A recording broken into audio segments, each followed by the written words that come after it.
rolling, check. Common sway off the hardwood. Pump bacon, rim shaking, chilling with. I be rolling out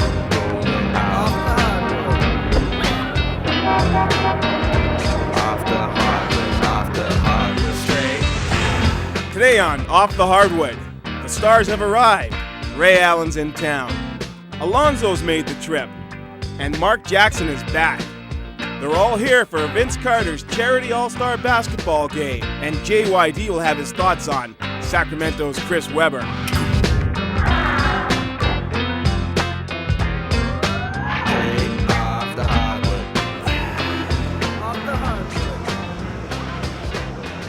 All right, we let him out of the dog pound for a little while to talk to us with Jerome Williams. Jerome, let's talk about Chris Webber, a guy that you're familiar with.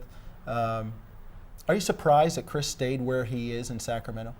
You know what? I talked to Chris before he signed, and he didn't know where he was going to be. That was a decision that was weighing heavily on his head, and he didn't know which way he was going to turn, and really didn't know what uniform he was going to be playing in for the next season.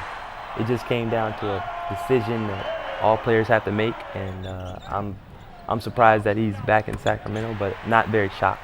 He's blossomed really well in Sacramento after what some people would say was a terrible experience in Washington. Did he get a bad deal in Washington in terms of public perception and the way people looked at him? Well, I think a lot of athletes have to be very careful when things happen in the community that can really affect their livelihood, and that's basically what happened to Chris in Washington, D.C. Some things were said before the truth came out, but by the time the truth came out, it was already too late because most people had already made up their minds about Chris Webber. And unfortunately, that's something bad that happens to a lot of athletes when they're faced with adversity off the court. But for Chris, he handled it well, and he went out to Sacramento and really proved himself that he's a very affordable opponent. Well, let's talk about this whole off-the-court stuff. He is a different guy, Chris Webber. I mean, the great story about him buying his dad a Cadillac because he worked in the factory making them, and now he owns one. Tell us something about Chris Webber off the floor that people would say, man, I didn't know that. That would surprise us. Tell us something. Well, I think the most impressive thing to me about Chris Webber is his collection of African-American memorabilia. He has letters written by Malcolm X, wow. Martin Luther King, just a host of pioneers for the African-American community. And he's developing a traveling museum that he's going to carry around to schools for kids to be able to read and touch and feel some of articles, great memorabilia from back in the day. And I think that's something that I've always admired about Chris is, that's something different. Yeah, get a chance to touch history. Now, talking about touching, Chris Webber touches a lot of people when he gives it to him on the floor. Finish this sentence for me. On the floor, Chris Webber will kill you when? When he's trailing the break.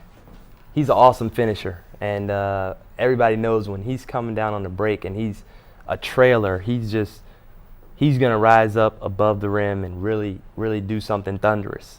And I think that's when he's at his best. That and his spin lob. Now, when Chris Webber comes to town, we're going to have to get some special stuff from the dog to lock him up.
just sold out a charity game, man.